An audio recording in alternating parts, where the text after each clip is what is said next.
In the next 15 to 20 minutes, I want to introduce to you a topic that probably changed my life forever. Something that I live by, that changed the way I cook, that changed the way I manage my life, my time, the way I eat, everything. This is something so important.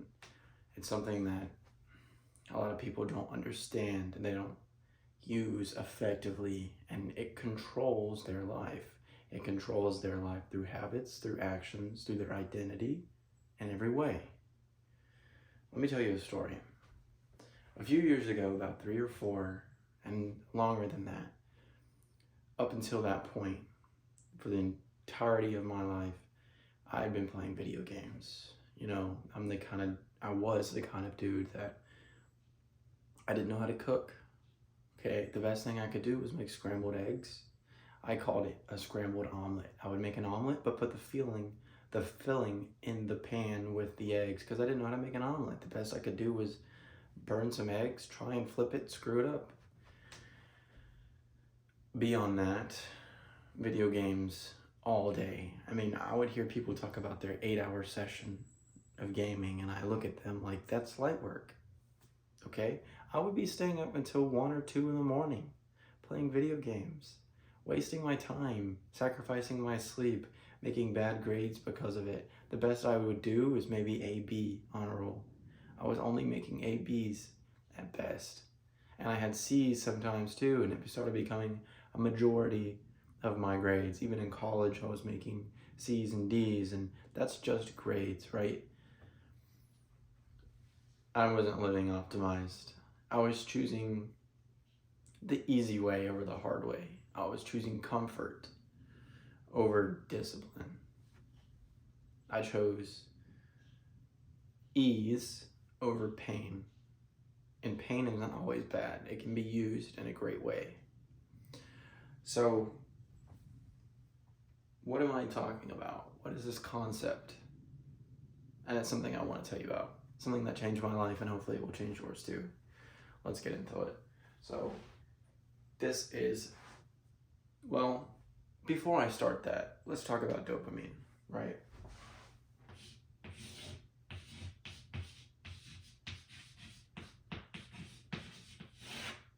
You've heard of it. You've heard of dopamine before. Like, you've probably heard of serotonin. That's oxytocin. Things that make you feel good, that make you feel happy. What is dopamine?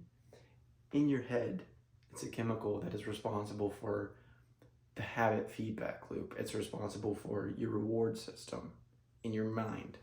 When you do something comforting, there is dopamine abundant in your mind. So why is it there? In our primal ancestral times, we needed this sort of system in our head to reward us for things that kept us alive.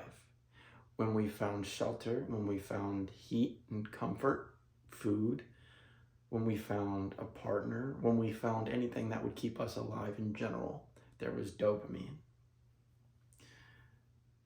This is what pushed us to seek these positive things that allowed us to survive.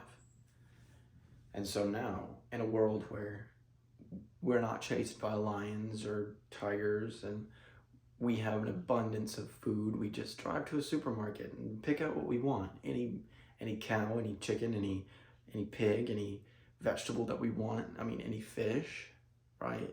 Any sort of food already made, food processed, food that comes in a can, in a bottle, in a glass jar. Anything we want is at our fingertips. What do you think? What do you think that does? It's constantly flowing then.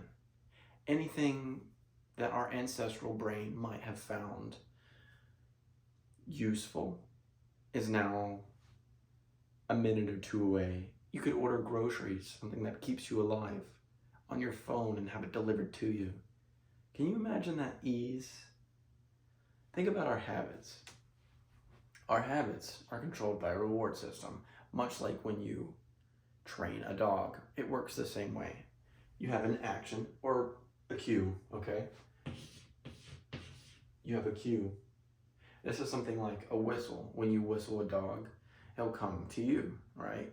The cue is the whistle. It could be things, anything from an audio cue, like a whistle, a visual cue, like you notice something, you see that when you see a green light, you know that means go. When you see a red light, you know that means stop, right? These are visual cues, okay?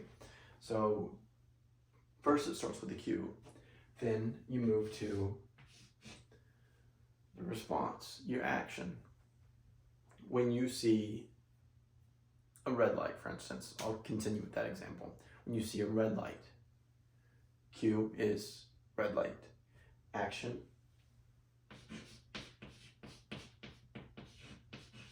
action is to stop. You stop at a red light. That's a habit.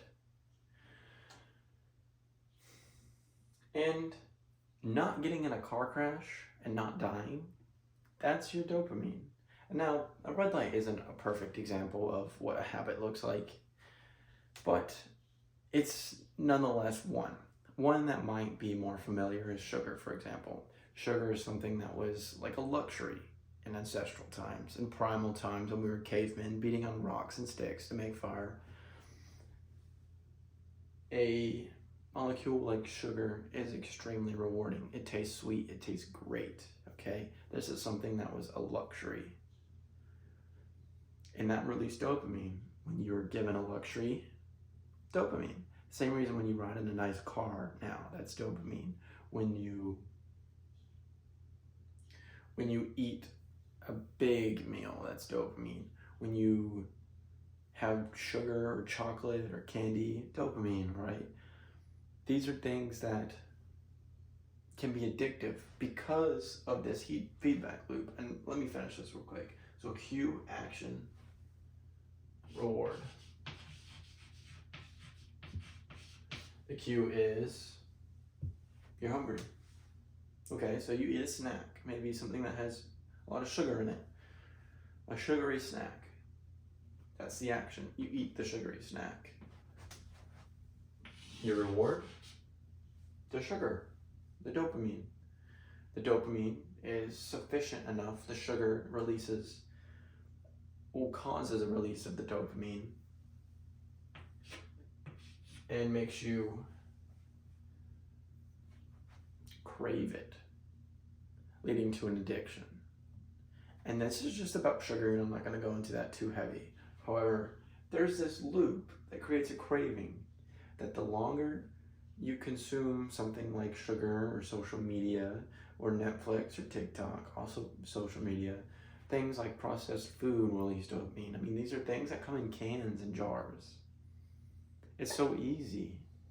Heat it up in the microwave, throw it on the stove for 4 minutes, 5 minutes, and then you've got a ready-made meal. Do you see how easy that is? How much dopamine you can get from that? It's rewarding at a molecular level. But thinking long term, it's terrible for us. If you go and buy some processed food, any processed food, in a box, let's say something in a box, that's not going to be meat, that's not going to be vegetables, that's not going to be fruit. Things that we know are healthy for us. Yet we choose things in boxes and in jars and in cans because it's faster, because it saves us time. When you save time, that's release of dopamine as well. The reward is you save time. Buy something in a jar, or hungry, buy something in a jar, save time. Okay? That loop now puts you into something that destroys your life. You could eat whole food and do it right, and do it fast, and do it cheap, and make your life so much better. But this controls you from day to day. How you hold the steering wheel when you drive, how you speak to people, where you look when you speak to people, how you walk, how you treat yourself, how you treat others, what you eat, what you don't eat, what you like, what you don't like. These are habits. They control you at such a mindless level, you don't even need to think about them. And so when you become aware of them, then you have the ability to choose. And this is where that concept comes in, the one that changed my life, that took me from video games, processed food, not knowing how to cook, bad grades, to the best grades in my class, to learning how to cook anything I want to, learning how to do it cleanly, how to do it cheaply, how to do it quickly, and make it so delicious that people are coming to me saying, "What was that you put in there? That was so good."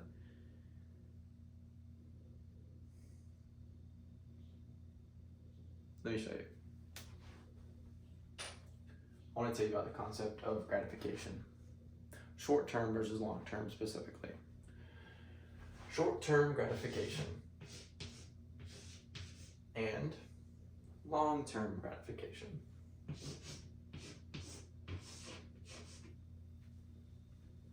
What's the difference? Time. This is short-term, this is long-term. When you choose short-term gratification, you're picking things like sugar, like Netflix, like TikTok, like processed foods, like things that you can microwave and just eat a meal from. Are these healthy for you? No, you know they're not healthy for you, but you do them anyway. Why? Because they're short-term gratifying, meaning in the moment, in the short term, they feel good. It feels nice to sit down on the couch and open up TikTok, to watch a show on Netflix. You're hungry, so what's the easiest solution? One that benefits you in the short term. To microwave a processed meal. Okay? That is short-term gratification. Things we know are bad for us in the long term, but comforting in the short term. Now, what is long-term gratification? It's the opposite, just what you might think. Long-term gratification is something that is beneficial in the long term, but hard, maybe not so beneficial in the short term. Let me put down some examples for your understanding, right? So short term might be like sugar.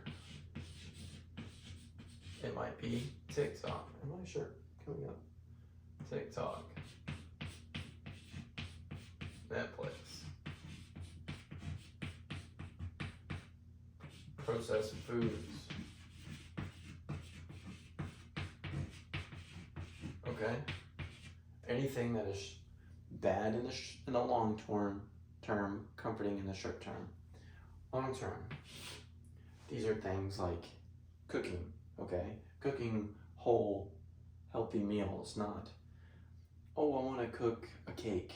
I want to cook a bunch of carbs and just munch on carbs. I want to cook a 2,000 calorie meal, you know. These are not things like you're conscious with your cooking, okay? So I'll say conscious cooking.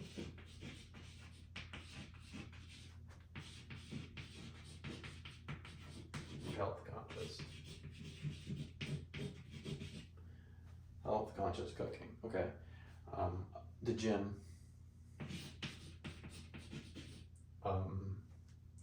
You know, these are all things that they're hard to begin with, but you know, they pay off in the long term, like a diet. Nobody wants to stick to a diet, and you usually fail probably about a week or two because it's hard. You don't get to eat your favorite foods anymore. You don't get to eat sugar. You don't get to eat carbs if you're on a keto diet. You don't get to eat vegetables or carbs or fats if you're on a carnivore diet, okay? So, diet. What else? Practicing something. You want to be good at, say, I don't know, golf, right? You need to put that time in and practice that skill. That's not going to pay off immediately. You don't see results immediately.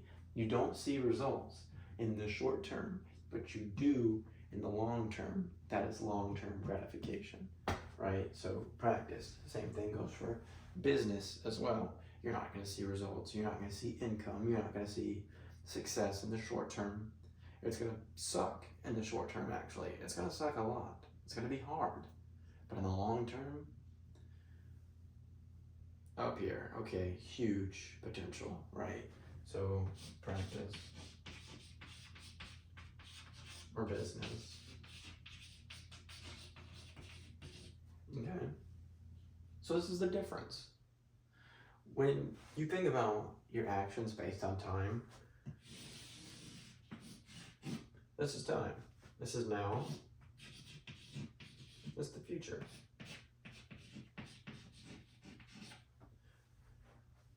When you pick short-term gratification, you are choosing now over your future. You're choosing simple decisions now. Eat that comfort food. Skip the gym. Stay in bed, it's comfortable. Snooze, hit the snooze button on your alarm. Drink a soda. Not practice, skip practice. Watch Netflix, watch TikTok, eat processed foods. You're choosing now over later. And all growth is exponential, good or bad. Bad growth is exponential. So the more of these future failures that you rack up because you choose short-term gratification, that's going to be your life. This is what short-term gratification does. And you can only go down so far before you hit a line and you're at the breaking point where you're too unhealthy to move. Your awareness is so bad that you can't stay focused in a conversation because you spend all your time on TikTok or Netflix. Your health is horrible. You're not staying alive. You have a shortened lifespan because you pick box food.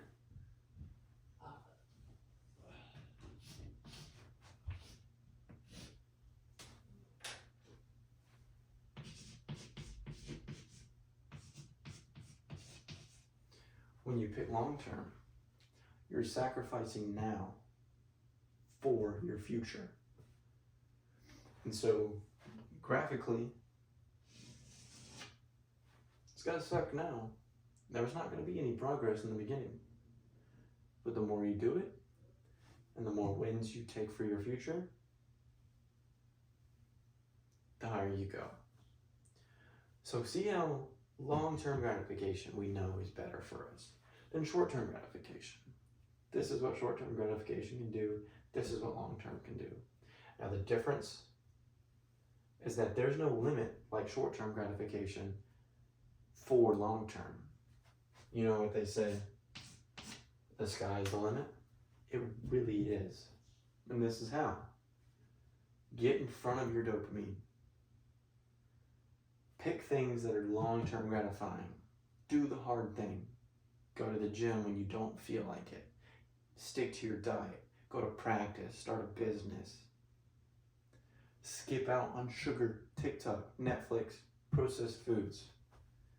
You have the ability to take reign over this feedback loop, over your habits. You control your mind. And in there, you control your future. This is what I mean. Pick long-term over short-term.